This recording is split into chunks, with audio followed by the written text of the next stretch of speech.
Okay, YouTube yogis, I need to have a name for you guys. I just haven't thought of it yet. So today we're going to talk about blocks. Now, if you have blocks, I don't have to sell you on blocks, but I might give you a few ideas on how you could be using them today. If you don't have blocks next to a mat, they will probably your next investment when it comes to yoga. They work really well for lots and lots of things, and they're really versatile, and we can turn them into other things, and I'll show you what I mean. But I'm going to give you at least 5, maybe more, maybe a few bonus ones toward the end of ways you can use these blocks to help your practice and grow in your practice. So first, your blocks can be used to bring up the floor. So if you're doing a forward fold or a side angle pose, like for example, it brings the floor up to you so that you can maybe get just a little deeper into a pose that maybe bringing your arm down to your thigh wouldn't work, or a standing forward fold. If you want to find that straight spine, or for a balance pose, can add a little bit of stability when you need it. So it just brings that floor up to you. That is probably the way you'll use them the most, is in an active practice.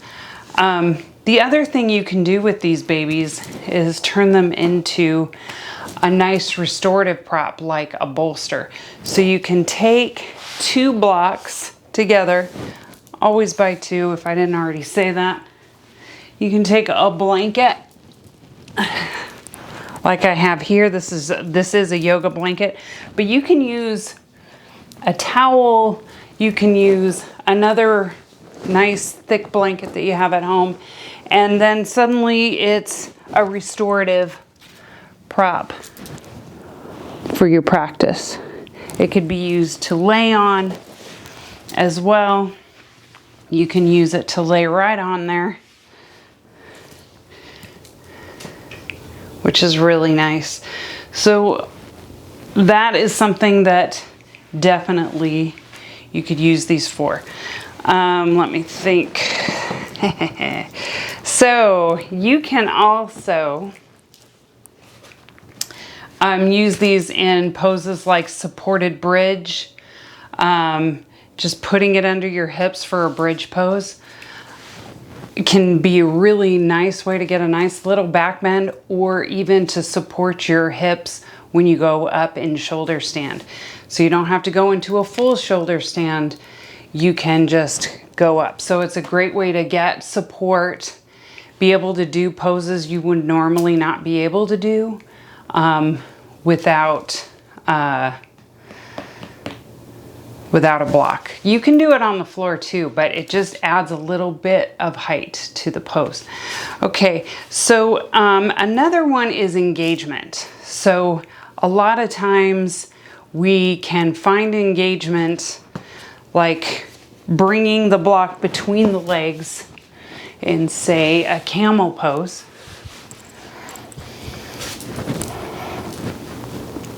So we can hug it in, hug your inner thighs back, holding the block. So you're using the block to get a little more engagement into the hips and getting those hips forward. Or you can use it in engagement in the arms with chaturanga or dolphin pose. You just have the block here, and it just helps you because you can hold on to it a little bit, and it helps you get that alignment that you need and that strengthening that you want. Okay, so that is, I think that's 4. Sorry, but it really just stick around. You'll see.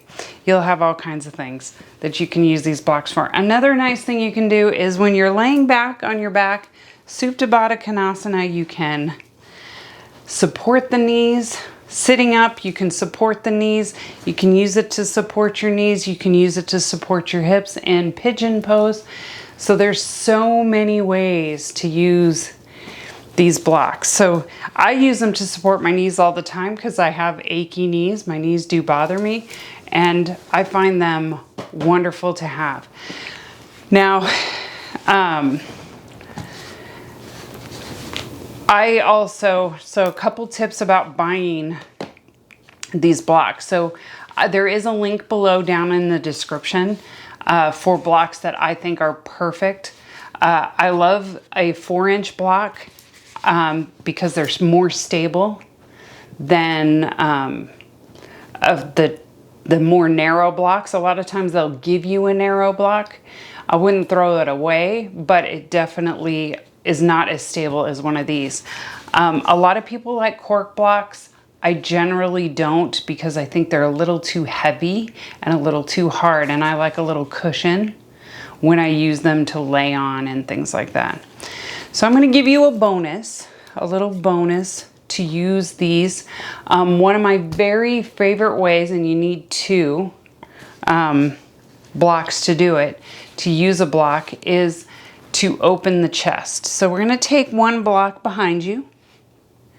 So if you have your blocks, you're going to try this now. A little bit of a little restorative. The other block is going to be just a couple inches away. Now we're going to lay right onto this lower block. It's going to come right below your shoulder blades, and you're going to just straighten into your legs. You can do different things with legs, but today we're just going to keep them straight. And you find that sweet spot. You'll know, and when I mean you'll know, it's just comfortable. And once that block is in the right spot, you're comfortable. If it's not comfortable, you either need to slide it that way toward your head or slide it down toward your body. And sometimes exactly what you think you don't need is what you need. But bring it down just a smidge. And then we're going to bring your arms out by the sides. And just relax here.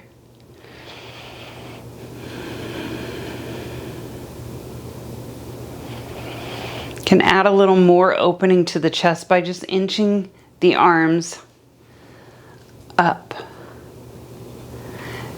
And the most you probably want to go is in line with the shoulders, just letting your chest open.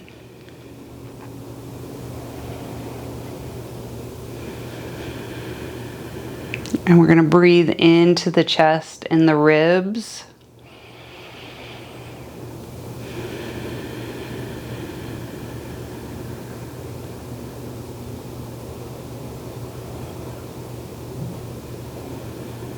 Good.